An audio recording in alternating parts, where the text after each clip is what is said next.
ఆరోగ్యవంతులుగా మరి ఆయుష్ అనుగ్రహించి తన సన్నిధిలో మనందరం ఈరోజు కూడుకొని ఆయన మాటలు విన్న గొప్ప అవకాశం ఇచ్చిన దేవాదేవునికి మహిమ కలిగిన గాక. హల్లెలూయా, హల్లెలూయా. ఈ సమయాన్ని ఇచ్చిన దేవాదేవునికి కృతజ్ఞతలు చెల్లిస్తూ మన వాక్య భాగంలో వెళ్దాము. ప్రత్యేకమైన మాటలు నేర్చుకుందాం. క్లుప్తంగా ఈరోజు కొన్ని మాటలను దేవాదేవుడు యొక్క గొప్పతనం నేర్చుకోవడానికి ప్రయత్నం చేద్దాము. యోహాను సువార్త 8వ అధ్యాయము 36వ వచనాన్ని మనం ధ్యానించుకుందాము. యోహాను సువార్త 8వ అధ్యాయము. కుమారుడు మిమ్మును స్వతంత్రులుగా చేసిన ఎడల మీరు నిజముగా స్వతంత్రులై ఉందరు. ప్రశ్న, అంశము స్వతంత్రం. నిజమైన స్వాతంత్ర్యము లేదా వాక్యానుసారమైన స్వాతంత్ర్యం గురించిన అంశాన్ని ఈరోజు మనము నేర్చుకోబోతున్నాం.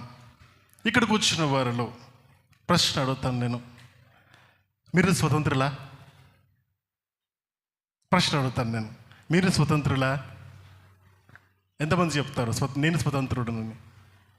స్వతంత్రం అంటే స్వేచ్ఛ, అవునా? స్వేచ్ఛ అంటే నాకు మా నిర్ణయాలను, మన నిర్ణయాలు మనము తీసుకోవడము, అది స్వాతంత్రము లేదా స్వేచ్ఛ. అయితే దేశాన్ని మనము దృష్టిలో పెట్టుకొని చూస్తే, ప్రపంచాన్ని దృష్టిలో పెట్టుకొని మనం కనుక చూస్తే, స్వాతంత్రంగా ఏ మనిషి అయినా నిజంగా బ్రతుకుతున్నాడు అంటే, ప్రశ్న మీకు వదులుతాను, నీకు నచ్చినట్టుగా నువ్వు అన్ని పనులు చేయగలుగుతావా? నీకు ఇష్టం వచ్చినట్టుగా నువ్వు జీవితము జీవించగలుగుతావా? సాధ్యపడుతుందా? అన్నీ నీవనుకున్నట్టే జరుగుతాయా? అన్నీ మనము ఊహించినట్టుగానే మన జీవితంలో జరుగుతాయంటే కష్టం.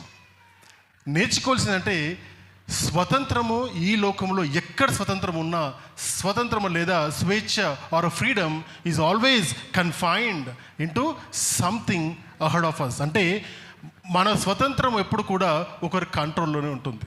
నమ్ముతారా?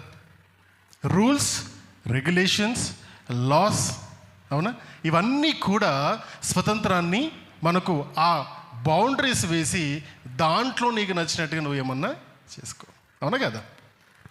పిల్లలు ఉదయకాలం లేవగానే నేను స్కూల్కి వెళ్ళను అని మారం చేసి నేను స్కూల్కి వెళ్ళను, తర్వాత ఇంట్లో కూర్చుంటానంటే ఏమంటారు మీరు అందరూ? తల్లిదండ్రులు వెళ్ళాల్సిందే.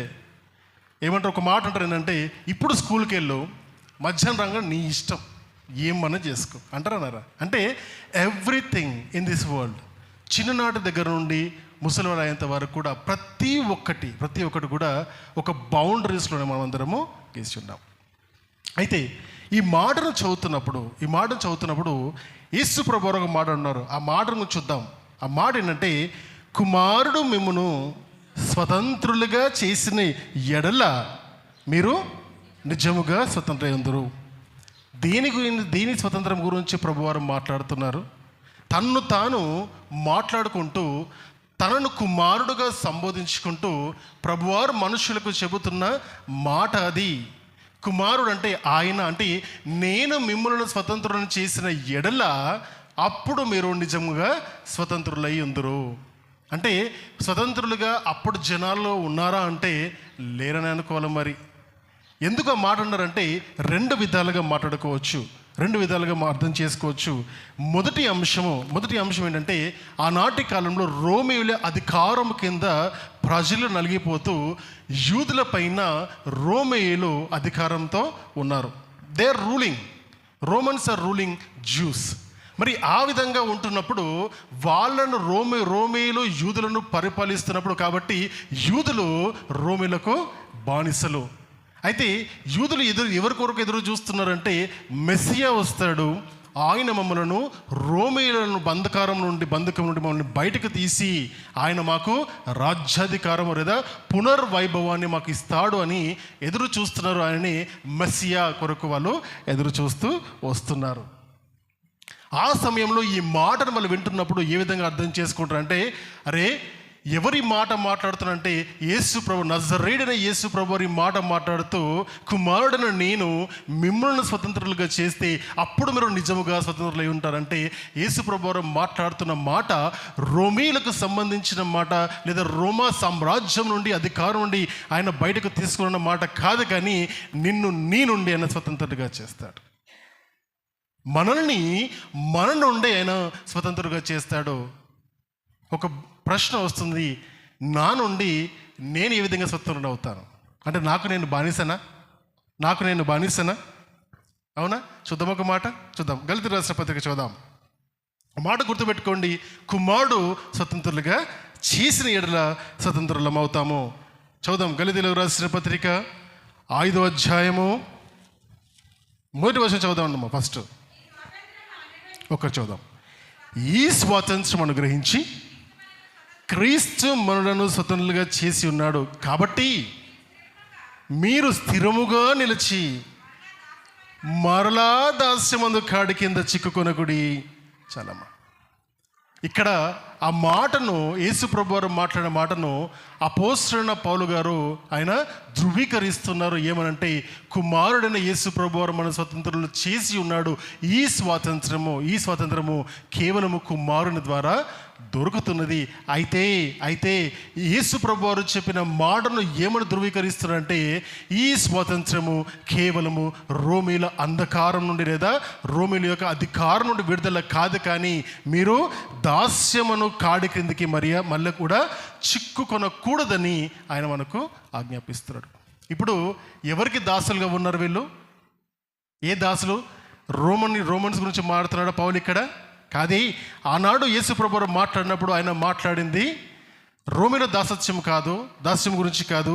ఇక్కడ మాట్లాడుతున్నది పౌలు భక్తుడు ఇక్కడ రోమిల దాసత్వం గురించి కాదు. అంటే మనిషికి, మనస్సుకి లేదా శరీరముకి అవతల ఉన్న దాస్యం గురించి, అధికారం గురించి మాట్లాడలేదు, కానీ శరీరములో ఉన్న దాస్యం గురించి ఆయన మాట్లాడుతున్నారు, లేదా ఆ దాస్యం నుండి విడుదల గురించిన మాటలు మాట్లాడుతున్నారు. అయితే ఏ శరీర క్రియల గురించి మాట్లాడుతున్నారో చూద్దాం. 18వ వచనం 19.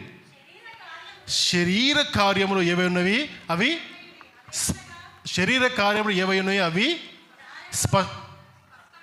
అసలు మాట చదువుతలేరు.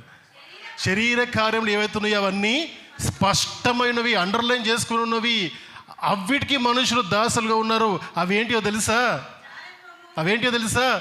జారత్వము, అపవిత్రత, కాముకత్వము, విగ్రహారాధన, అభిచారము, ద్వేషములు, కలహములు, మత్సరములు, క్రోధములు, కక్షలు, భేదములు, విమతములు, అసూయలు, మత్తతులు, అల్లరితో కూడిన ఆటపాటలు, ఎక్సెట్రా ఎట్సెట్రా ఎట్సెట్రా.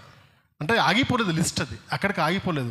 దీంతో ఒక విషయం మనకు అర్థం కావాలి. ఏంటంటే, ఈ ఏదైతే లక్షణాలు ఇక్కడ బైబిల్ గ్రంథమందు చేర్చబడినాయో, ఆ లక్షణాలు ఎవరు లోపల ఉన్నాయో ఆ లక్షణాలకు వారు దాసులు.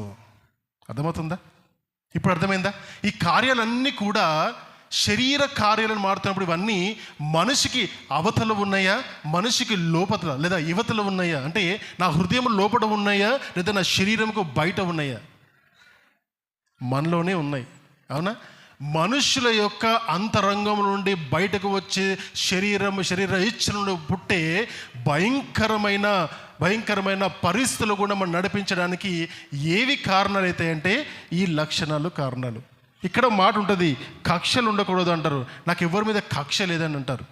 అభిచారము, అసూయ లేని వాళ్ళు ఉంటారు ఎవరన్నా? ఉండలేరు. గమనించండి, ఈ లక్షణాలు ఈ మనలో ఉంటే మనము ఆ లక్షణాలకు, అంటే శరీర కార్యాలకు దాసులమై ఉన్నాము. ఎక్కడి నుంచి విడుదల కావాలి? యేసు ప్రభువారు పరలోక రాజ్యం నుండి భూలోకానికి వచ్చింది ఆయన మనని రోమా నుంచి లేదా రోమీల అధికారం నుండి విడుదల చేయడానికి కాదు, కానీ నిన్ను నీలో నుండి విడుదల చేయడానికి వచ్చాడు ఆయన. ఆయన మాట్లాడుతున్న స్వాతంత్రం ఎటువంటిదంటే నిన్ను నీలో నుండి వేరుపరిచి నిన్ను ఇంకొక వ్యక్తిగా శరీరానుసారంగా ఉన్న వ్యక్తి నుండి ఆత్మానుసారమైన వ్యక్తిగా నిన్ను మలచడానికి ఆయన ఈ లోకానికి వచ్చాడు. అది ఆయన ప్రణాళిక, క్రీస్తు ప్రణాళిక. అది ఆయన నిజమైన ధ్యేయము, ఈ లోకానికి రావాల్సిన కారణము. అందుకని ఆయనను విశ్వసించిన వారందరూ కూడా ఆయనకు కలిగిన మనస్సును మనము కూడా కలిగి ఉండాలని ఆయన ఫిలిప్పీయులకు రాసిన పత్రికలో చూస్తే అక్కడ మాటను ఖచ్చితంగా 2వ అధ్యాయంలో మాట్లాడతారు. క్రీస్తుకి కలిగిన ఆ మనస్సు మనకు కూడా కలగాలి. ఆ మనస్సు కలిగితే బయటకు వచ్చే లక్షణాలు ఏంటో తెలుసా? ఆత్మానుసారమైన లక్షణాలు. చూద్దామమ్మా, 22వ వచనము. అయితే ఇప్పటివరకు చదువుకుంది శరీర కార్యాలు. మరి ప్రభువారు ఈ లోకానికి వచ్చింది మనుషుల్ని శరీర కార్యం నుండి బయటకు తీసి ఆత్మానుసారమైన వ్యక్తులుగా మనల్ని మలచడానికి ఆయన వచ్చాడు. కాబట్టి ఆత్మానుసారమైన కార్యాలు మనలో ఉంటే ఏవి బయటకు వస్తాయో చూద్దామా. అవేమనగా ప్రేమ, సంతోషము, సమాధానము, దీర్ఘశాంతము, దయాళత్వము, మంచితనము, విశ్వాసము, సాత్వికము, ఆశ నిగ్రహం, ఎక్సెట్రా లేదండి అక్కడ. అర్థమైందా? ఎక్సెట్రా మొదలైనవి ఏం లేదు. అంటే లిస్ట్ చూస్తే చెడు కార్యాల లిస్ట్ పెద్దగా ఉంటుంది, మంచి కార్యాల లిస్ట్ తక్కువ ఉంటుంది. బాగుంటుంది ఆ విధంగా. ఎందుకంటే లోకంలో కూడా ఎక్కడ చూసినా చెడ్డతనం ఎక్కువ కనబడుతుంది, మంచితనం చాలా తక్కువగా కనబడుతుంది. లోకంలో చెడ్డ జనులు ఎక్కువగా ఉంటారు, మంచి జనులు తక్కువ ఉంటారు. ఏది మిస్ అవుతుంది? ఏం తగ్గుతుంది? ఏం బోధ మిస్ అవుతుందంటే ఒక మాట చెప్పమంటారా? దైవ చింతన జనాలలో ఎప్పుడైతే తగ్గిపోతుందో అప్పుడు ఆత్మానుసారమైన లక్షణాలు వారిలో ఉండకుండా శరీర సంబంధమైన కార్యాలు వారిలోకి వచ్చేస్తాయి. గమనించండి, దొంగతనం చేసేవాడికి ఎన్ని దొంగతనాలు చేసినా వాడికి ఆ దొంగతనాల్లో సంతోషం కలుగుతుంది, కిక్ వస్తుంది వాడికి. అవునా? భలే చేశాను ఈసారి. అవునా? ఎదుటి వారిని నాశనం చేయాలని ఆశ పునుకొని ఆలోచన ప్రణాళికలు చేసేవాడికి ఎప్పుడు కూడా సంతోషం ఉండదు. కానీ వానికి సంతోషం ఎక్కడ దొరుకుతుందంటే ఎప్పుడు ఎదుటి వ్యక్తి నాశనం అవుతాడో అప్పుడు వాడికి సంతోషం. డబ్బు సంపాదించడంలో మజా వస్తున్న వ్యక్తులకు ఏ విధంగా డబ్బు సంపాదించినా పర్వాలేదు, నేను ఉన్నతంగా బ్రతకాలనే ఆలోచన తప్ప వేరే ఆలోచన ఉండదు. గమనించండి, శరీర కార్యాలు ఏది మిస్ అవుతుంది అక్కడ? ఏది మిస్ అవుతుందంటే ఆత్మలో దేవుని యొక్క చింతన లేదు, ఆత్మ చింతన లేదు. ఎప్పుడైతే నీ కొరకు నేను బాగుపడాలని ఆలోచించుకొని నీ హృదయాంతరంగాల నుండి నేను బాగుపడాలి, నా బ్రతుకు విధానం ఈ విధంగా ఉండకూడదని ఆలోచన చేసిన దినము నుండి నీ బ్రతుకులో మార్పు మొదలవుతుంది.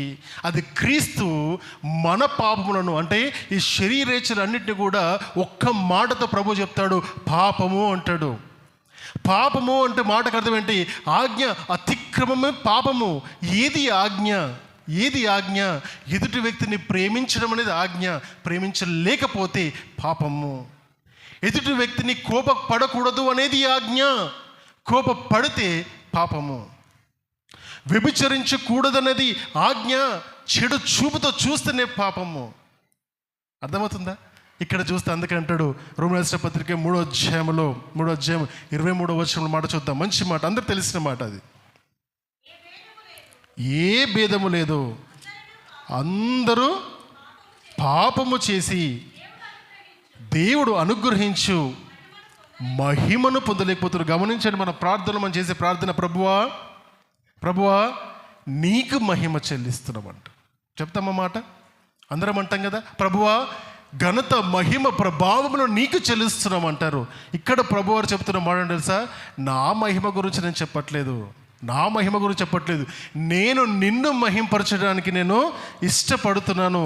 అయితే ప్రతి మనుష్యుడు ఏ భేదము లేదు అంటే పరాయి దేశస్తుడా, మన దేశస్తుడా, మన కులస్తుడా, వేరే కులస్తుడా, డబ్బున్నోడా, డబ్బు లేనోడా, ప్రతి ఒక్కరు కూడా ఆ లిస్టులో చేర్చబడ్డారు.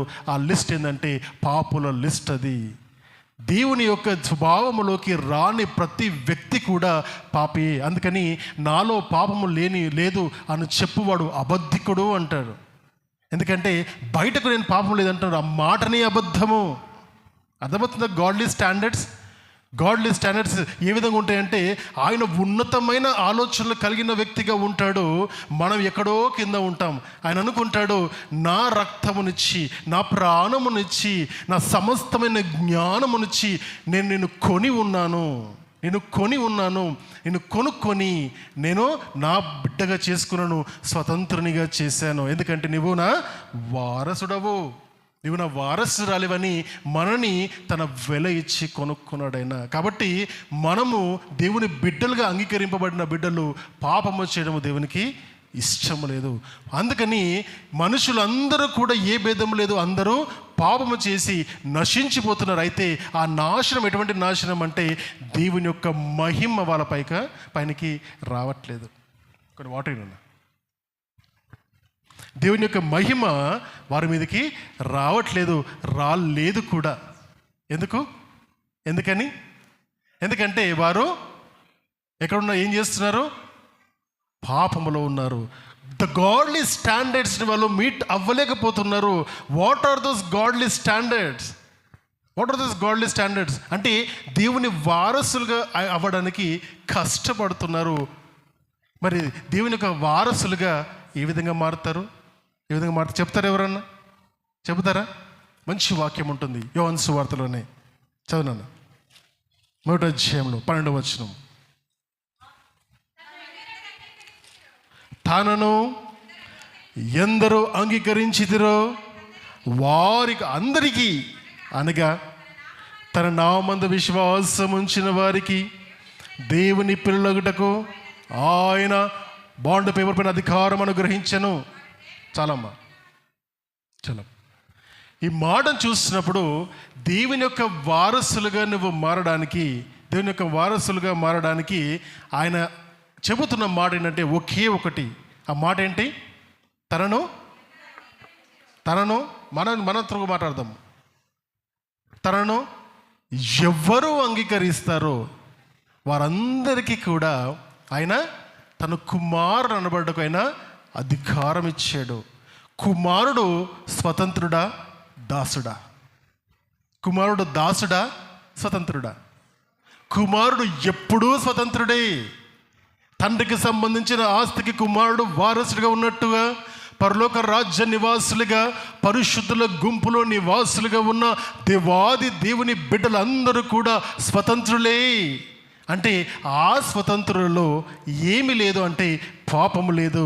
పాపము వల్ల వచ్చు జీతము మరణము. ఆ మరణం నుండి ప్రాయశ్చిత్తము దేని వారంటే యేసుక్రీస్తు ప్రభువని, నా దేవుడని, నా కొరకు మరణించి తిరిగి లేచి ఉన్నాడని నమ్మిన ప్రతి బిడ్డకు కూడా ఆ అధికారం ఇవ్వబడింది. కొందరికైనా అధికారము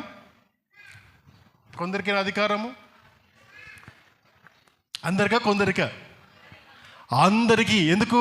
తనను ఎందరు అంగీకరించెదరో అన్నమాట. ఎందరు అంటే మాటకు అర్థము లోకములో ఉన్న ప్రతి ఒక్కరూ, యూదులు, యూదేతరులు, అన్యజనులు, అవునా? పాపలు ఉన్నవారు, పాపలు లేనివారు, తెల్లగా ఉన్నవారు, నల్లగా ఉన్నవారు, మా ఊరు వాళ్ళు, మీ ఊరు వాళ్ళు, అవునా? అందరూ ఆయన అంగీకరిస్తే ఆయన కుమారులు అయిపోతారు. అందుకని Jesus Christ is called as a universal God. He is not restricted to any specific location.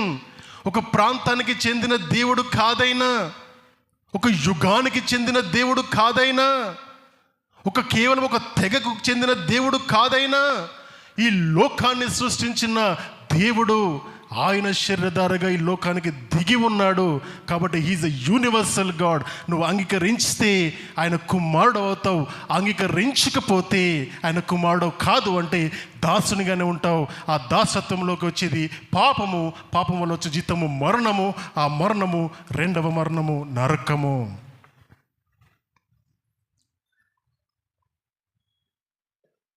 ఈ మాటను చూస్తున్నప్పుడు ఒక క్లారిటీ రావాలి. నేను స్వతంత్రుడునా అంటే ఆన్సర్ ఏం రావాలి? నేను స్వతంత్రుడునా అంటే ఆన్సర్ ఏం రావాలి?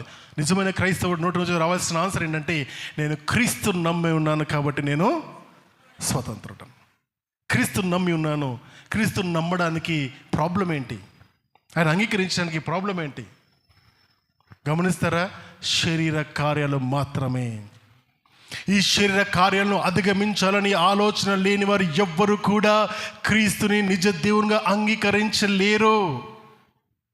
ఈ శరీర కార్యాలు హృదయంలో ఉన్న క్రీస్తు దేవుడిని నమ్మిన నీ శరీర కార్యాల నుండి, శరీర జీవితం నుండి నువ్వు మార్పు పొంది నువ్వు ఆత్మీయ జీవితంలోకి అడుగు పెట్టినంత వరకు ఇంకా శరీరేచ్ఛలో నువ్వు ఉన్నట్టుగా ఉన్నావు.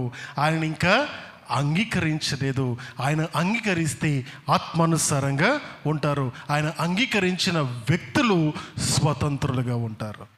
ఆ స్వాతంత్రము ఎవరు ఇవ్వాలంటే కేవలము కుమారుడు మాత్రమే ఇవ్వగలుగుతాడు. ఇంకెవ్వరు కూడా ఆ స్వతంత్రాన్ని ఇవ్వలేరు. ఆ అధికారం ఎందుకు లేదు? అధికారం ఎందుకు లేదు? అధికారం ఎందుకు లేదు? మంచి ఆన్సర్ చెప్పాలి. నేను కన్విన్స్ అవ్వాలి మీరు ఆన్సర్ చెప్తే. అధికారం అందరికీ ఎందుకు లేదు అంటే, ఎవరిని నమ్ముతున్నామో ఆయన ఎక్కడి వాడో తెలుసుకొని మనం అంగీకరించాలి. నా ప్రభు వారు యేసు ప్రభు ఎందుకు నమ్ముకున్నావమ్మా అంటే, నాకు బాధ కలిగింది నమ్ముకున్నాను, జ్వరం వచ్చింది నమ్ముకున్నాను, రోగం వచ్చింది నమ్ముకున్నాను, అప్పులు పోయి నమ్ముకున్నాను అంటే రైట్, నమ్ముకున్నావు. అంత మటుకే నమ్ముకున్నావా? యేసు ప్రభు వారు దేవుడని నమ్ము. యేసు ప్రభు వారు దేవుడిని నమ్మిన దినమున అప్పుడు ఆయన నిజంగా అంగీకరిస్తాం. మిగతావన్నీ కష్టాలు, నష్టాలు, బాధలు, శోధనలు, ఇరుకులు, ఇబ్బందులు, అప్పులు, నిందలు అన్నీ సమస్తం లోకంలో ఉన్న అందరిలాగానే మనకు పరిశుద్ధులుగా మాట్లాడుతున్న ప్రతి ఒక్కరికి కలుగుతాయి. అవునా? సాధారణంగా మనుషులు వచ్చి శోధన తప్ప ఇంకెక్కువైన శోధనలు మీకు రావు. కాబట్టి మీరు శోధన వచ్చినని దేవుడు ఏం చేస్తున్నారని ప్రశ్నించవలసిన అవసరం లేదు. ఎందుకంటే సాధారణంగా ప్రతి కుటుంబంలో ఏ విధంగా స్టవ్ ఉంటుందో ఒక బాధ కుటుంబంలోనే ఉంటూనే ఉంటుంది. బాధ లేని కుటుంబాలు లేవు. ఇప్పుడు ఈ లోకానికి అట్ దిస్ మూమెంట్ గమనించండి, స్వతంత్రుల గురించి మనం మాట్లాడుతున్నప్పుడు స్వతంత్రులుగా చేసే వ్యక్తి ఎవరమ్మా? స్వతంత్రులుగా చేసే వ్యక్తి ఎవరు? కేవలము కుమారుడు మాత్రమే మనని స్వతంత్రులుగా చేస్తాడు. ఇప్పుడు గమనిద్దాం, జరుగుతున్న పరిస్థితులు గమనిద్దాం. మిడిల్ ఈస్ట్లో జరుగుతున్న పరిస్థితులు గమనిద్దాం. మన దేశం జరుగుతున్న పరిస్థితులు గమనిద్దాం. ఎక్కడైనా సమాధానం ఉన్నదా? ఎక్కడైనా సమాధానం ఉన్నదా? మనుషులలో ఒక దేశము వాళ్ళ దేశాన్ని పరిపాలించుకుంటూ ఇంకో దేశము కావాలని, ఉంటున్న ప్రాంతము సరిపోక మనుషులు బ్రతుకుతున్న ఇంకో ప్రాంతాన్ని ఆక్రమించుకోవాలని, రీజన్స్ కెన్ బి ఎనీథింగ్, ఎన్నో రీజన్స్ ఉండొచ్చు. కానీ అన్నిటికీ ఒకే సమాధానము, అవన్నీ శరీరేచ్ఛలే. ఈ రోజున్న ప్రపంచానికి కావాల్సింది ప్రైమ్ మినిస్టర్ల మెసేజ్లు కాదు, క్రీస్తు బోధ కావాలి, క్రీస్తు శాంతి సందేశము కావాలి. ఒక వ్యక్తిని ఇంకో వ్యక్తి ప్రేమించేలాగా మార్చగలగాలి. ప్రపంచంలో ఈ అశాంతిని పోగొట్టేది కేవలము ప్రేమ ద్వారా నేను కనుగొనగలగాలి. నా మనస్సులో, నా శరీరంలో లేని సంతోషాన్ని నేను ఎదుటి వ్యక్తికి ఏ విధంగా పంచగలుగుతాను? నేను బాధపడుతూ ఎదుటి వ్యక్తిని ఏ విధంగా సంతోషపరచగలుగుతాను? నేను కోపంతో నిండిపోయి ఎదుటి వ్యక్తిని ఏ విధంగా శాంతపరచబడతాను? నేను భూమిలో పడిపోతూ మునిగిపోతూ సముద్రంలో పడి మునిగిపోయి నశించిపోతున్న నేను ఎదుటివాడికి ఏ విధంగా సహాయపడగలుగుతాను? లోకంలో జరుగుతున్న అన్ని విషయాలు ఈ విధంగా ఉన్నాయి.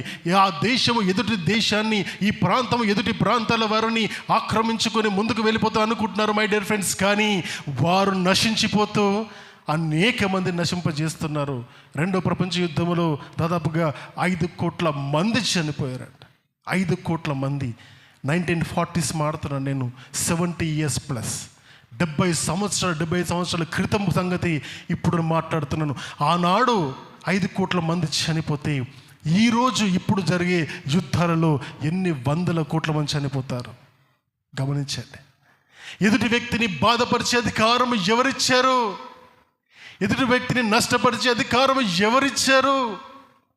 ఎదుటి వ్యక్తిని ప్రేమించమని దేవుడు చెబుతుంటే నీ వ్యక్తి, నీ కులము కాని వాడిని ద్వేషిస్తావు, నీ మతము కాని వాడిని ద్వేషిస్తావు, నీ ఇంటివాడు కానివాడిని ద్వేషిస్తావు, నీ సహచరుడు నువ్వు దగ్గర అంచుకోలేవు. ఎక్కడ పోతుంది లోకము? ఆలోచన చేస్తే దారి తప్పి పోతుంది. రెండవ రాకడకు సూచనలు ఇవి. గమనించండి సంగమా, రెండవ రాకడకు సూచనలు. ఈ లోకానికి ఇప్పుడు కావాల్సింది క్రీస్తు బోధ, శాంతి సందేశము, సమాధానము కావాలి. కక్షలతో కాదు, బలాలు చూపించుకునేది కాదు. నీ బలము నువ్వు చూపిస్తే ఎదుటివాడు వాడి బలాన్ని చూపిస్తాడు. నష్టపోయేది ఇద్దరు. సమాధానం కావాలి, సమాధాన పరచబడాలి. అందుకు ఆత్మీయమైన మనస్తత్వము కావాలి. ఎదుటి వ్యక్తిని ప్రేమించే గుణము కావాలి. ఆ గుణము అందరిలో ఉందో లేదో తెలియదు, కానీ ఇప్పుడు వాక్యం వింటున్న నీలో ఆ గుణగణాలు రావాలంటే ప్రభువారిని ఆశ్రయించు. ఇటువంటి వ్యక్తులు దేనితో సమానము చెప్పాలా? చదువుదమ్మా, యోహాను సువార్తలోని 1వ అధ్యాయం 13వ వచనం చదవనమ్మా.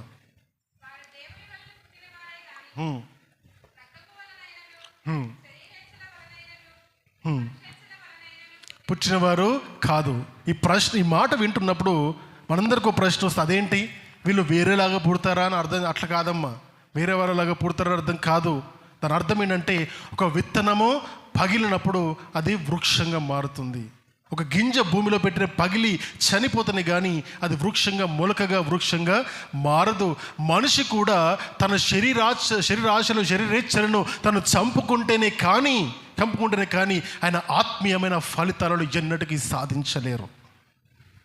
కొరింథీయులకు రాసిన మొదటి పత్రికలోని 2వ పత్రిక 15వ అధ్యాయం మొత్తం చదవండి. మొత్తం చదివితే మీకు అర్థమయ్యే మాట అదే. క్రీస్తు రాకడలో ఉండే వ్యక్తులు ఎవరుంటారంటే, శరీరేచ్ఛలతో ఈ శరీరముతో మన పరలోక రాజ్యాన్ని చేరము, కానీ ఆత్మానుసారమైన శరీరముతో మనం వెళ్తాము. We will not go to the kingdom of God with this physical bodies but with the glorified bodies. అంటే మహిమా శరీరాన్ని దాల్చుకుని పరలోక రాజ్యానికి వెళ్తామంటే, శరీరంగా పుట్టిన వాడు ఆత్మీయంగా మలచపడినప్పుడు పరలోక రాజ్యంలో వెళ్ళడానికి అర్హుడుగా మారుతాడు. పరలోక రాజ్యంలో వెళ్ళడానికి అర్హుడుగా కావాలి అంటే ఆత్మీయమైన జీవితం కావాలి. ఆత్మీయమైన జీవితం కావాలంటే యేసు ప్రభువారు అనుగ్రహించే ఆ స్వతంత్రము కావాలి. ఆ స్వతంత్రం మనలో కనుక వస్తే నీ జీవితంలో మార్పు జరుగుతుంది. ఆ మార్పులో క్రమేణా మొట్టమొదటిగా జరిగేది ఏంటో తెలుసా? మొట్టమొదటిగా జరిగేది కన్నీటి ప్రార్థనలో దేవుని సన్నిధిలో నువ్వు మోకరించి, ప్రభువా, అబ్బా తండ్రి, నేను బలహీనుడను, భయంకరుడును, పాపినని నీ హృదయం నిన్ను గద్దించి ఇది దేవుని సన్నిధిలో కూర్చోకుండా చేస్తుంది. నిన్ను ఆయన సన్నిధిలో నువ్వు నిలబడడానికి అర్హుడవు కాదు అనిపించి ఆయన సన్నిధిలో గోజాడేలాగానే చేస్తుంది. అప్పుడు ఆయన సన్నిధిలో నువ్వు దుఃఖపడతావే, నీ హృదయంతరంగా నుండి దేవుని సన్నిధిలో నీ హృదయాన్ని కుమ్మరిస్తావే. అప్పుడు నీ జీవితంలో మార్పు మొదలవుతుంది. అటువంటి మార్పు ఇక్కడ కూర్చున్న వాళ్ళ ఉంటే సంతోషం. అటువంటి మార్పు కనుక లేకపోతే, అటువంటి దుఃఖించే హృదయం లేకపోతే, ఆయన సన్నిధిలో గోజాడిన బ్రతుకును మార్చు ప్రభువా అని చెప్పే జీవితాలు కావాలి. ఆ జీవితాలు ఆయనకు ఫలభరితంగా మారుతాయి. అప్పటి వరకు శరీరేచ్ఛల చేత ఆ ముళ్ళ మధ్యలో ఉన్న ఆ గులాబీ మొక్కలలాగా ఎప్పుడు శరీరేచ్ఛల చేత అణచివేయబడుతూ ఎదగాలనే ఆలోచన ఉన్నా కూడా ఈ శరీరేచ్ఛల మధ్యలో, పాప మధ్యలో నలిగిపోతూ వాళ్ళు ఎదగలేక, చనిపోలేక ఎప్పుడు బ్రతుకున్న జీవశవాలుగా జనులు మారిపోతున్నారు. ఆ లోపల వచ్చేది ఆ ఫ్రస్ట్రేషన్ వచ్చేది కక్ష. ఆ కక్ష ఎదుటి వ్యక్తిని బాధ పెట్టేంత వరకు, చంపేంత వరకు కూడా మనుషుల్ని తీసుకెళ్తుంది. ఈరోజు మానవులలో నశించినది మానవత్వమే. పశువులు, జంతువులు, క్రూరముగాలు అవిటికి కేవలం ఆకలి అయినప్పుడు అవి వేటాడుతాయి. తనకి కావలసిన ఆహారాన్ని వేటాడుకొని తింటాయి. మనుషులు ఆ విధంగా లేరు. ధనార్జన కొరకు ఉన్నతమైన స్థలము లేదా పొజిషన్స్ కొరకు పనికి మాలిన పనులను చేస్తూ దేవుడు అనుగ్రహించే ఆ స్టాండర్డ్స్ నుండి దినదినము పడిపోతున్నారు. దేవుడు మనుషులను ఆయన ఏర్పాటు చేసుకొని తన బిడ్డలుగా చేసుకొని ఆయన అనుకున్నారు వీళ్ళను నా వంటి వారిగా చేయాలి అని, నా వంటి వారిగా, నా కుమారులుగా, నా వారసులుగా చేయాలని ఆయన ఆలోచన చేస్తే మనుషులు దారి తప్పుతున్నారు. దారి తప్పిన ప్రతి వ్యక్తి దాస్యంలోకి వెళ్తున్నాడు. స్వతంత్రులుగా దేవుడు మనని ఆయన ఏర్పాటు చేస్తే దాసునిగా మనం మారుతున్నాం. జాగ్రత్త మై డియర్ ఫ్రెండ్, జాగ్రత్త. కొన్ని మాటలు చూద్దాం. ఇంకా 13వ వచనం, గలతీ రాసిన పత్రికలో 13వ వచనం చదువుదాము. సహోదరులారా, మీరు స్వతంత్రులుగా ఉండుటకు పిలువబడితిరి. అయితే ఒక మాట, ఆ స్వాతంత్ర్యము శారీరక క్రియల హేతువు చేసి కొనక ప్రేమ కలిగిన వారై ఒకరికొకడు అధికారులై ఉంటున్నాడా, దాసులై ఉండు. ఎవరికి ఎవరు దాసులుగా ఉండాలంటున్నాడు? ఒకరికి ఒకరు దాసులు అంటే దాని అర్థం ఏంటో తెలుసా? నేను నీకు ఉపచారము చేయాలి అని దేవుడు చెబుతున్నాడు. అంటే నీకు కూడా చెబుతున్న మాట ఏంటి? నువ్వు నాకు కూడా ఉపచారం చేయమని. అర్థమవుతుందా? ఈ లోకములో ఎవ్వరు కూడా ఇండిపెండెంట్ కాదండి. Everybody is interdependent. ఒకరు లేకుండా ఇంకొకరు బ్రతకలేరు. ఈ లోకంలో ఒకరి పని మీద ఇంకొకరు ఆధారపడి ఉన్నారు. కాబట్టి పరస్పర సహాయం అనేది ఖచ్చితంగా కావాలి. పరస్పర సహాయం. అందుకని ఒకరికొకరు దాసులుగా ఉండడం ద్వారా ఏం తెలుస్తుందంటే ఈ శరీర కార్యం నుండి బయటకు వచ్చి నిజమైన స్వతంత్రాన్ని అనుభవిస్తాం. నిజమైన స్వతంత్రము ఎదుటి వ్యక్తిని ప్రేమించడంలోనే ఉన్నది. నిజమైన స్వతంత్రం నాకు నచ్చినది చేయడము కాదు, కానీ నాకు నచ్చనిది నేను చేయకూడదు అని నిన్ను నువ్వు కంట్రోల్ చేసుకోవడంలోనే నిజమైన స్వతంత్రం ఉన్నది. స్వతంత్రం అనేది నేను పాపము చేయడానికి నీ శరీరము నేను ఉర్రుతలుగుతున్నప్పుడు ఈ పాపము చేయడం ద్వారా దేవుని యొక్క దృష్టి నుండి నేను పడిపోతానని ఆలోచన చేసి ఆ పాపము చేయకూడదని నీ శరీరాన్ని నీ మనస్సును నీ అదుపులో ఉంచుకోవడము నిజమైన స్వతంత్రము. ఆ స్వతంత్రము గనుక ఈ లోకంలో ప్రజలకు అర్థమవుంటే ఏ యుద్ధము జరగదు, ఏ గొడవలు రావు, ఏ పోలీస్ స్టేషన్ అవసరం లేదు, ఏ దొంగతనాలు ఉండవు. అర్థమవుతుందా? ఈ విధంగా దేవుడు మనల్ని ఏర్పాటు చేసుకున్నాడు. అందుకని పరిశుద్ధులుగా ఉండుటకు లేదా నీతిమంతులుగా స్వతంత్రులుగా ఉండుటకు దేవుడు మనను పిలిచి ఉన్నాడు. నిన్ను పిలిచి ఉన్నాడు దేవుడు. నిన్ను స్వతంత్రులుగా చేయడానికి పిలిచి ఉన్నాడు. నిన్ను నీ శరీరానికి దాసునిగా చేయడానికి ఆయన నిన్ను పిలవలేదు. కొరింథీ రాసిన పత్రిక 3వ అధ్యాయంలో మాట్లాడతారు 15వ వచనంలో, నీ హృదయము దేవుని ఆలయమని ఎరగవా, పరిశుద్ధాత్మకు నిలయమని నువ్వు ఎరగవా అని మాట్లాడుతారంటే నీ శరీరంలో ఎవరున్నారంటే, నీ ఆత్మలో ఎవరున్నారు, నీ హృదయంలో ఎవరున్నారంటే దేవుడు ఉన్నాడు. ఆయన్ను అంగీకరించినప్పుడు ఆ దేవుడు నీ హృదయంలోకి వస్తాడు. నీ హృదయంలోకి వచ్చిన దేవుడు లోకంలో ఉన్నవాన్ని గెలిపించేలాగా నిన్ను తయారు చేస్తాడు. లోకంలో ఉన్న శక్తులను ఆయన గెలవడానికి నీ శరీరం యొక్క శక్తి సరిపోదు. దేవుని యొక్క దైవ శక్తి నీకు కావాలి. అందుకని దేవుని సన్నిధిలో వెళ్ళి, దేవా నేను బలహీనుడిగా ఉన్నాను, నన్ను బలవంతునిగా మార్చు. ప్రతి దినము చేయవలసిన ప్రార్థన అది. నువ్వు బలముగా, బలాఢ్యుడిగా, ఆత్మీయంగా, పుష్టికల వాడిగా నువ్వు కావాలి అంటే దేవుని సన్నిధిలో గోజాడము నేర్చుకో. స్వతంత్రులుగా చేస్తాడు దేవుడు, బలవంతులుగా చేస్తాడు దేవుడు. ఈ లోకాధికారాన్ని దేవుడు నాశనము చేస్తాడు, కానీ దేవుడు ఆత్మానుసారంగా ఇచ్చే ఆ మహిమను ఎవ్వరు కూడా మనకు దూరము చేయలేరు. ఇంకొన్ని మాటలు చూద్దామా? రోమా పత్రిక చూద్దాము. రోమా పత్రిక 6వ అధ్యాయము 18వ వచనం చదువుమా. పాపము నుండి విమోచింపబడి నీతికి దాసులై ఉండుడి. ఎందుకు దేవునికి స్తోత్రం. దాసులుగా ఉండమంటున్నాడు, వద్దంటున్నాడు? దాస్యత్వం మనుషులకు అలవాటైపోయింది. అయితే దాస్యత్వం లేకుండా మనుషులు బ్రతకలేరు. కాబట్టి దేనికి దాసులుగా ఉండాలంటే నీ పాపముకు దాసులుగా ఉండకు, నీ శరీరానికి నువ్వు దాసులుగా ఉండకు. అయితే దేనికి దాసులుగా ఉండు అంటే నీతికి దాసులుగా ఉండు. నీతి అన్నమాట the pure of the purest thing of this world. దేవుడు ఆయన దగ్గర నుండి వచ్చిన మాటలను నీతిమంతులుగా మారుస్తుంది. అవునా? నీతిమంతులు మాత్రమే పరలోక రాజ్యంలో చేరుతారు. ఆ నీతి ఎవరి దగ్గర నుంచి వస్తుంది అంటే కేవలము ప్రభువారి దగ్గర నుంచి ఆ నీతి వస్తుంది. ఆ నీతి నిన్ను స్వతంత్రులుగా చేస్తుంది, నీతిమంతులుగా చేస్తుంది. అంటే దేవుడిచ్చిన ఆ స్టాండర్డ్స్లో మనం బ్రతకడానికి సిద్ధపడినప్పుడు నీతిమంతులుగా మార్చబడతాం. ఆ స్టాండర్డ్లో బ్రతకలేకపోతే పాపులుగానే మిగిలిపోతాం. కష్టమా? నీతిమంతులు బతకడం కష్టమా? ఈ పాడే మీకు అర్థమై ఉంటుంది. ఏంటంటే నేను పాపినా, నేను నీతిమంతుడినా అంటే ఒక్కరన్నా నేను నీతిమంతుడు చెప్పగలుగుతారా అండి? ఒక్కరన్నా? కేవలం క్రీస్తు మాత్రం మనల్ని నీతిమంతులుగా చేయగలడు. ప్రతి దినము ఆయన సన్నిధిలో, దేవా ఈ దినమున నేను చేసిన పాపలన్నిటినీ కూడా తండ్రి నువ్వు క్షమించి, నా అనుకోని ఆలోచన పూర్వకంగా నేను చేసిన ప్రతి పాపమును నువ్వు తొలగింపజేసి నన్ను పరిశుద్ధంగా చేయని ప్రతి దినము ప్రార్థన చేయాలి. ప్రతి దినము ఆయన సన్నిధిలో మోకరించినప్పుడు, ప్రభువా నీవు నన్ను నీతిమంతులుగా మార్చకపోతే నేను పాపిగా మారిపోతాను. ఎందుకంటే కేవలం నీవు మాత్రం నన్ను నీతిమంతులుగా మార్చగలుగుతావు. నన్ను నేను నీతిమంతులుగా మార్చుకోలేను. ఎందుకంటే నా శరీరం నన్ను లొంగ తీసుకుంటుంది, నా ఆశల చేత నన్ను నేను లొంగ తీసుకుంటుంది, నేను పడిపోతున్నాను. కాబట్టి తండ్రి నీ సహాయం నాకు కావాలని ప్రతి దినము ఆయన సన్నిధిలో గోజాడే బిడ్డలుగా మనం ఉండాలి. అటువంటి జీవితాన్ని దేవుడు కోరుకుంటున్నాడు. అయితే నువ్వు దాసుడిగా ఉంటే, నీతికి దాసుడిగా ఉంటే ఎంత కష్టపడతావంటే అంటారు, ఇప్పుడు నీతిగా బతకడము కష్టమండి. బిజినెస్ చేసే వాళ్ళు అడిగితే అంటారు, నీతిగా నువ్వు బిజినెస్ చేస్తావంటే ఈ లోకంలో, ఈ కాలంలో నీతిగా ఎవరు వ్యాపారం చేస్తారండి? పని చేస్తున్న వ్యక్తులను అడుగుతాము, నీతిగా పని చేస్తున్నావా?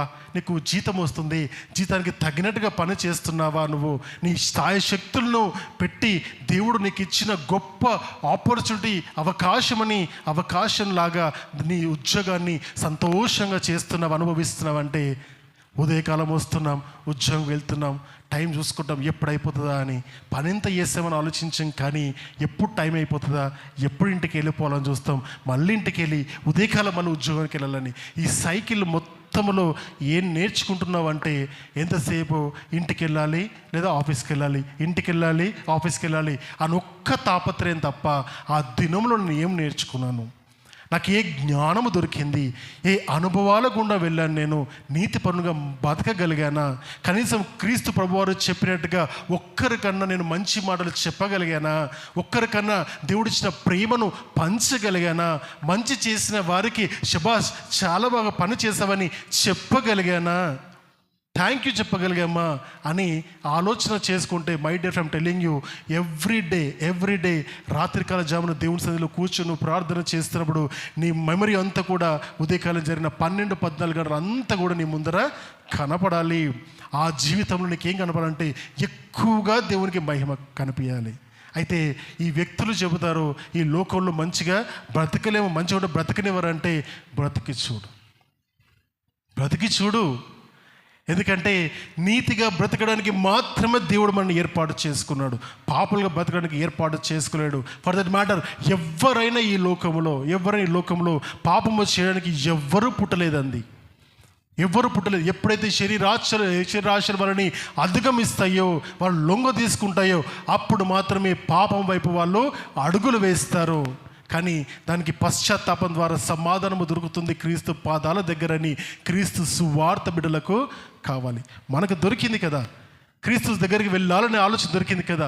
ఇక్కడ వాక్యం వింటున్న బిడ్డలు, మీ పనులలో, మీరు ఇంట్లో ఉన్నప్పుడు, మీరు వ్యాపారాలు చేస్తున్నప్పుడు, మీ ఉద్యోగాలు చేస్తున్నప్పుడు, లేదా మీరు బయట వెళుతున్నప్పుడు, ఎవరెవరిని కలుస్తున్నా నీతిమంతులుగా దేవుని యొక్క ప్రేమను పంచే బిడ్డలుగా ఉండడానికి నేర్చుకోవాలి. కష్టము కాదండి, ఐమ్ టెల్లింగ్ యూ. కొద్ది రోజులు మాత్రమే కష్టము. నేను అబద్ధం చెప్పను అని నిన్ను నువ్వు నిర్ణయించుకుంటే నేను ఎవ్వరూ అబద్ధం చెప్పేలాగా చేయరు. నేను మోసము చేయను అని నీకు నువ్వు నిర్ణయించుకుంటే నేను ఎవ్వరూ బలవంతము చేయరు మోసం చేయమని. నేను ఖచ్చితంగా బ్రతుకుతానని నిన్ను నువ్వు నిర్ణయం చేసుకుంటే నువ్వు ఖచ్చితంగా బ్రతకకుండా నిన్ను ఎవ్వరు కూడా దారి తప్పించలేరు. నిర్ణయం తీసుకోవాల్సింది నువ్వు, బ్రతకాలని నిర్ణయం తీసుకోవాల్సింది నువ్వు, కష్టపడాలని అనుకోవాల్సింది నువ్వు. నా కష్టంతోని దేవునికి నేను మహిమ చెల్లిస్తానని నీతిమంతునిగా బ్రతుకుతూ ఈ లోకంలో బ్రతుకుతున్నప్పుడు మనుషులను సంతోషించే బిడ్డగా కాకుండా దేవుని సంతోషించే బిడ్డగా బ్రతకాలని నువ్వు నిర్ణయం తీసుకున్న దినము నుండి నీలో మార్పు ప్రారంభమవుతుంది. తర్వాత మనుషులను సంతోషపెట్టడం అనుకోవు. నీ అధికారి తప్పు చేస్తే నిలదీసి అడుగుతావు. నీ తోటి సహాయకులు నువ్వు మంచి పని చేస్తే శభాష్ అని చెబుతావు. ఎదుటి వాళ్ళకి ఆ సహాయము అవసరం పడితే అందరికంటే ముందు నువ్వు వెళ్ళి సహాయపడతావు. గుర్తు రావాలి. నువ్వు ఎదుటివాడికి బాధలు ఉంటారు, వీళ్ళకు ఫోన్ చేస్తే వీళ్ళు పక్కన ఉంటే ఎంత పెద్ద ప్రాబ్లం అయినా చాలా చిన్న కనబడుతుంది. అటువంటి జీవితాన్ని బ్రతకడానికి నేర్చుకుందాం. అది దేవుడు మనకు నేర్పించే గొప్ప జీవితం. అది నీతికి దాసులుగా మనము ఉండడము. ఈ మాటలు వింటున్నప్పుడు ఒక మాట గుర్తొస్తుంది. ఒక మంచి బోధకుడు చెప్పిన మాట ఏంటంటే, operation for the sake of the country ఇది operation of the country, but you won't understand. దాని అర్థం ఏంటంటే, ఎదుటి వాడిపైన అధికారము చలాయిస్తున్నావు అనుకుంటున్నావు కదా, నీ దేశం కొరకు, నా రాజ్యం కొరకు, నా మతము కొరకు అని ఎదుటి వ్యక్తులు నువ్వు అధికారము చేత లొంగ తీసుకుంటున్నావు కదా. అయితే ఆ ఆపరేషన్ అవుతుందో, ఆ లొంగ తీసుకోవడము, అధికారం అవుతుందో, అది మనుషులపైన కాదు, కానీ నీ దేశాన్నే పాడు చేస్తున్నావు నువ్వు. అవునా? గడిచిన వారం నేర్చుకున్నాము. గురు జడాపారావు గారు చెప్పిన మాట ఏంటది? దేశం అంటే మట్టి కాదోయ్, దేశం అంటే మనుషులోయ్ అని చెప్పిన మాటను గమనించుకుంటే, ఈ దేశంలో బ్రతున్న మనము, ఈ లోకంలో జీవిస్తున్న సమస్త జీవరాశులు, ఇక్కడ కూర్చున్న మన ప్రాంతంలో ప్రతి ఒక్కరు కూడా అందరూ కలిస్తేనే దేశము. మనుషులు లేని దేశాన్ని చూస్తామా? గాజా ప్రాంతంలో మనుషులు ఉన్నారా? మనుషులు ఒకప్పుడు ఉండేవారు. అర్థమవుతుందా? ఏ ప్రాంతమైనా అంతే. మనుషులు ఉంటేనే ఆ ప్రాంతానికి విలువ. మనుషులు లేకపోతే ఆ ప్రాంతానికి విలువ లేదు. ఎడారి అది. అదేవిధంగా ప్రేమ కలిగిన మనుషులు ఉంటేనే లోకంలో శాంతి సమాధానం దొరుకుతుంది. ప్రేమ లేని మనుషులు ఉంటే ఈ లోకంలో ఎన్నడూ కూడా సమాధానము దొరకదు. దేవుని రాకడ సమీపించి ఉన్నది. ఆయన రాకడ ఖచ్చితంగా సమీపించి ఉన్నది. ప్రకటన గ్రంథం చదవడానికి ఇష్టపడండి. ప్రకటన గ్రంథంలో ప్రతి మాట ఏ దేవుడు ఏ విధంగా నెరవేరుస్తున్నాడో ప్రతి వచనాన్ని క్షుణ్ణంగా అధ్యయనం చేయండి. ఇప్పుడు ప్రపంచంలో జరుగుతున్న ప్రతి ఒక్కటి కూడా ఆయన రాకడకు రుజువులు. ఇప్పటికన్నా దేవుని నమ్మడానికి ఇష్టపడు. ఇప్పటికన్నా నీ హృదయాన్ని దేవుని సన్నిధిలో కుమ్మరించడానికి ఇష్టపడు. పశ్చాత్తాపం పొంది, ప్రభువా నా హృదయాన్ని నేను మార్చుకొని, దేవా నీకు నచ్చినట్టుగా నేను జీవించడానికి సహాయం చేయమని అడుగు. రాకడ సమయంలో అనేక రకాల భయంకర పరిస్థితులు ఇంకా రాబోతున్నాయి. ఒకవేళ 3వ ప్రపంచ యుద్ధం ప్రారంభించబడితే 2025 సంవత్సరం నుండి 2029 సంవత్సరం వరకు ప్రపంచవ్యాప్తంగా 3వ ప్రపంచ యుద్ధం కావచ్చు అని మాటలు వింటున్నాం. గమనించండి, సమయం తక్కువ ఉంది. ఇప్పటికన్నా దేవుణ్ణి, ప్రభువారిని కేవలం అవసరతల కొరకు కాకుండా నిత్య దేవుడు, ఆయన కొరకు బ్రతకాలి, ఆయన కొరకు జీవించాలి, ఆయనకు మహిమ చెల్లించే విధంగా ఉండాలి, ఆయన రాజ్యంలో ఉండాలి. వీలైతే ఎదుటి వ్యక్తికి సహాయపడతాను, కానీ నేను ఎవరిని కూడా బాధ పెట్టనని నిర్ణయంతో ఈరోజు మనము ఇంటికి వెళ్దాం. తలలో ఉంచుదాము. దేవుని యొక్క మాటలు మన హృదయంలో భద్రపరచమని దేవుని అడుగుదాం. మన దేవుడు గొప్పవాడు.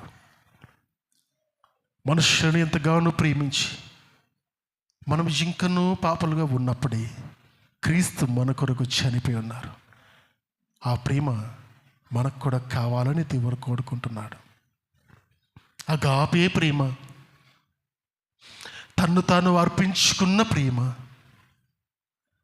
మన పాపం నుండి విముక్తి చెందించడానికి పరిశుద్ధమైన దేవుడు పరలోక రాజ్యం వీడి ఈ లోకానికి వచ్చి ఉన్నాడు. నిన్ను రక్షించడానికి వచ్చి ఉన్నాడు. నిన్ను విమోచించడానికి వచ్చి ఉన్నాడు.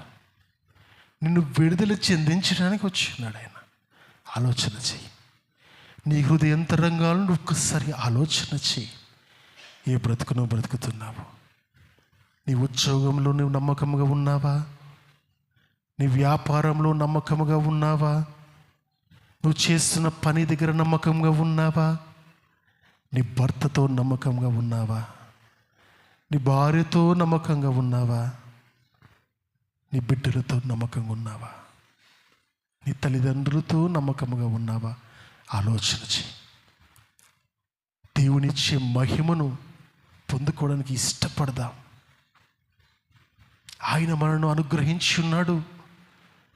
మన బ్రతుకులను మార్చడానికి ఏర్పాటు చేసుకున్నాడు. పాపమును వదిలేద్దాం, స్వతంత్రులుగా బ్రతుకుదాం. నిజమైన స్వతంత్రము నిన్ను నువ్వు అదుపులో ఉంచుకోవడమే నిజమైన స్వతంత్రము, దేవునికి మహిమ చెల్లించడమే అని జ్ఞాపకం చేసుకొని నీ శరీరాన్ని దేవునికి అప్పచెప్పు. దేవుడు నీతో మాట్లాడతాడు. ఆయన శక్తి నీ హృదయాన్ని తాకి నిన్ను మహింపరుస్తాడు. నీ పాపమును తీసివేసి నిన్ను మహింపరుస్తాడు. ప్రార్థన చేసుకుందాం. మహిమా ప్రభావాలు కలిగిన మహాగొప్ప దేవ, మీకే స్తుతులు వందనాలు నాయన. నమ్మదగిన దేవుడవు నీవు తండ్రి, సహాయము చేసే దేవుడవు. అబ్బా తండ్రి అని ప్రార్థన చేసిన ప్రతి ప్రార్థన వినే దేవుడవు నాయన. కన్నీటితో మీ సన్నిధిలో మొరపెట్టుకుంటున్నాం. పాప భారముతో శరీరాన్ని మోస్తూ మేము మోయలేని బరువును తండ్రి మా శరీరాలపైన మేము మోసుకొని వెళ్తున్నప్పుడు దేవా, ఈ భారం నా పైన మోపమని చెప్పిన దేవుడవు నాయన. మా భారమును తీరుస్తారని దేవా, మీ కాడిని మా పైన మోచుమని మాకు ఆజ్ఞాపించిన దేవుడు తండ్రి. మా భారంలో మీ సన్నిధిలో ఉంచుతున్నాం తండ్రి. ఈ వాక్యం విన్న ప్రతి బిడ్డను, ఈ వాక్యం చెవునబడిన ప్రతి బిడ్డను ఆశీర్వదించండి నాయన. ప్రతి కుటుంబాన్ని ఆశీర్వదించండి నాయన తండ్రి.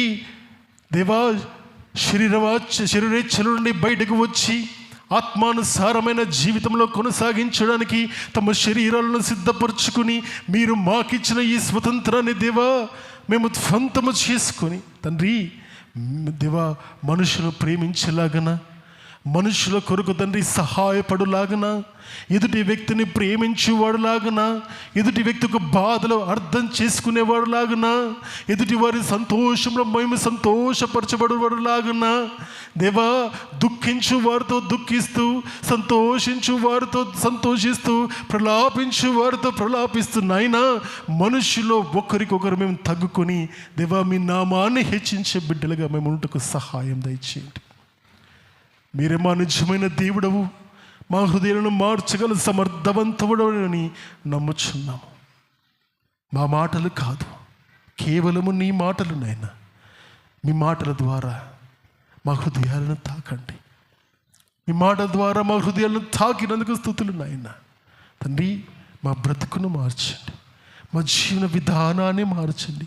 కేవలం మీకు మహిమ తెచ్చే బిడ్డలుగా మేమందరం బ్రతకడానికి, మాకు ముందున్న వస్తున్న ప్రతి బిడ్డను ప్రేమించే బిడ్డలుగా మేము బ్రతుకుటకు, ఈ ప్రపంచానికి శాంతి సందేశాన్ని ప్రకటించే బిడ్డలుగా, క్రీస్తు నామము నిజమైన నామము, క్రీస్తులో నిజమైన ప్రేమ, క్రీస్తులో నిజమైన త్యాగం ఉందని ప్రపంచానికి చాటి చెప్పి గొప్ప సాక్ష్య జీవితాన్ని మేము జీవించుటకు దేవా మమ్మల్ని సిద్ధపరచమని అడుగుచున్నాం.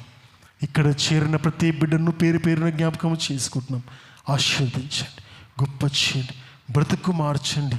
ప్రార్థన వినమని ఈ వాక్యాన్ని సమస్తాన్ని మీ చేతికి అప్పచెప్తూ నజరేయుడు అతి పరిశుద్ధుడు యేసువారి అతి శ్రేష్టమైన నామములో ఈ ప్రార్థన మీకు సమర్పించుకుంటున్నాము తండ్రి. ఆమేన్, ఆమేన్.